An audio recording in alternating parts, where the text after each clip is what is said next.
नमस्कार बंधुरा टीएसपी कुकिंगे सकलके शुभेच्छा जानाई। आज के आमी आपनादेरके छातु रान्ना करे देखाबो। आपनारा सम्पूर्ण पुरो भिडियोटा देखबेन आमी किभाबे रान्ना करी।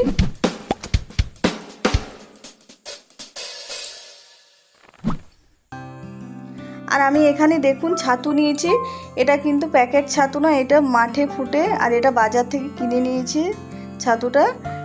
আর দেখুন ছাতুটা খুবই ফ্রেশ আছে, আর দেখুন কত সুন্দর আছে বড় বড় ছাতুটা। এবারে ছাতুটা কেটে নেব, আর কেটে আমি জলের মধ্যে ভিজিয়ে রেখেছি 1 ঘন্টা মতন ভিজিয়ে দেবো, তাতে যে মাটি লেগেছে সেই মাটিটা সব ভিজে ঝরে যাবে নিচে। আর ছাতুটা দেখুন খুব ভালো করে ধুয়ে পরিষ্কার করে নিয়েছি। আর এবারে কড়াই দিয়ে দিচ্ছি তেল। প্রথমে ছাতুটা ভেজে নেব। আর ছাতুর মধ্যে অনেক জল আছে, তাই জলটা নিংড়ে নিংড়ে আমি কড়াই তেলের মধ্যে দেব। আর সব ছাতুটা এইভাবে নিংড়ে কড়াইয়ের মধ্যে আমি দিয়ে দেবো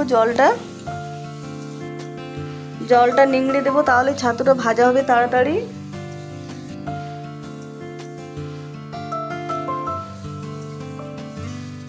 আর সব ছাতুটাই দিয়ে দিলাম। এবারে খুব ভালো করে ছাতুটা ভেজে নেব।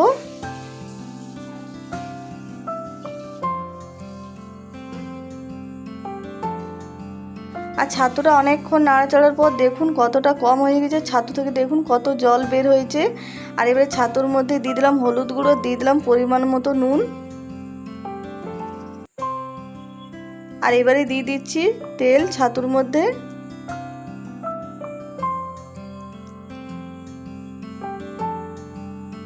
আর দেখুন এবারে ছাতুটা খুব সুন্দর ভাজা হয়ে গেছে। ছাতুটা খুব সুন্দর ভাজবেন, তাহলেই ভালো লাগবে খেতে।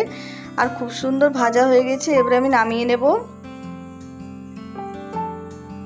আর এবারে ওই কড়াই আমি দিয়ে দিচ্ছি আবার সরষের তেল। এবারে দিয়ে দেবো তেলের মধ্যে পেঁয়াজ কুচি।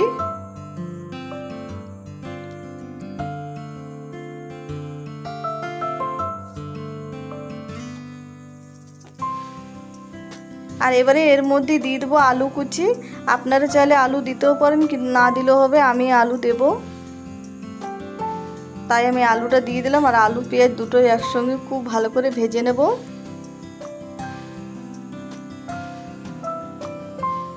এবারে আলুর মধ্যে দিয়ে দিচ্ছি পরিমাণ মতো নুন।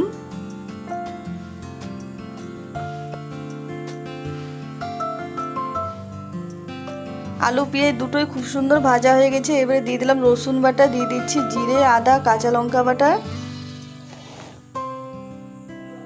দিয়ে দিচ্ছি হলুদ গুঁড়ো, দিয়ে দেবো লঙ্কার গুঁড়ো। আর এবারে মশলাটা খুব ভালো করে কষিয়ে নেব আলুর সঙ্গে।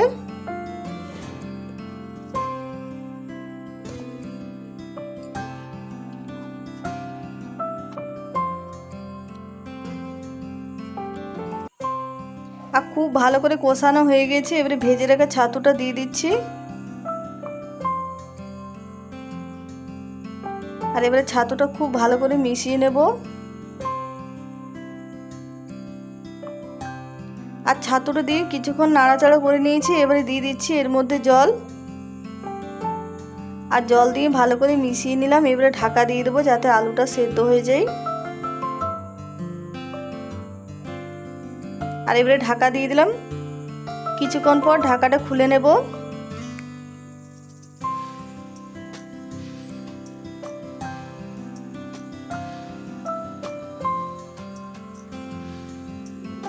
আর আলুটা খুব সুন্দর সেদ্ধ হয়ে গেছে। এবারে দিয়ে দিচ্ছি মিট মশলা। আর মিট মশলা দিয়ে ভালো করে নামিয়ে নেব। আর এই ছাতুর রেসিপিটা খেতে দারুণ লাগে, এটা ভাত রুটির সঙ্গেও খেতে দারুণ লাগে। আর আপনারাও এরকম ছাতু পেলে এরকম রান্না করে খাবেন। আর আজকের ভিডিওটা পছন্দ হলে প্লিজ লাইক শেয়ার কমেন্ট করবেন। আর যারা নতুন দেখছেন তারা অবশ্যই সাবস্ক্রাইব করবেন। আর অনেকেই নতুন দেখছেন সাবস্ক্রাইব করছেন না, তাদের একান্ত অনুরোধ জানাচ্ছি প্লিজ আমার চ্যানেলটা সাবস্ক্রাইব করে পাশে থাকবেন। আর দেখুন কালারটা কত সুন্দর হয়েছে, আর খেতেও দারুণ হয়েছিল। বন্ধুরা যারা খেয়েছেন তারা নিশ্চয়ই জানবেন যে খেতে কত ভালো লাগে। আর কমেন্টে নিশ্চয়ই জানাবেন কে খেয়েছেন কারা খাননি।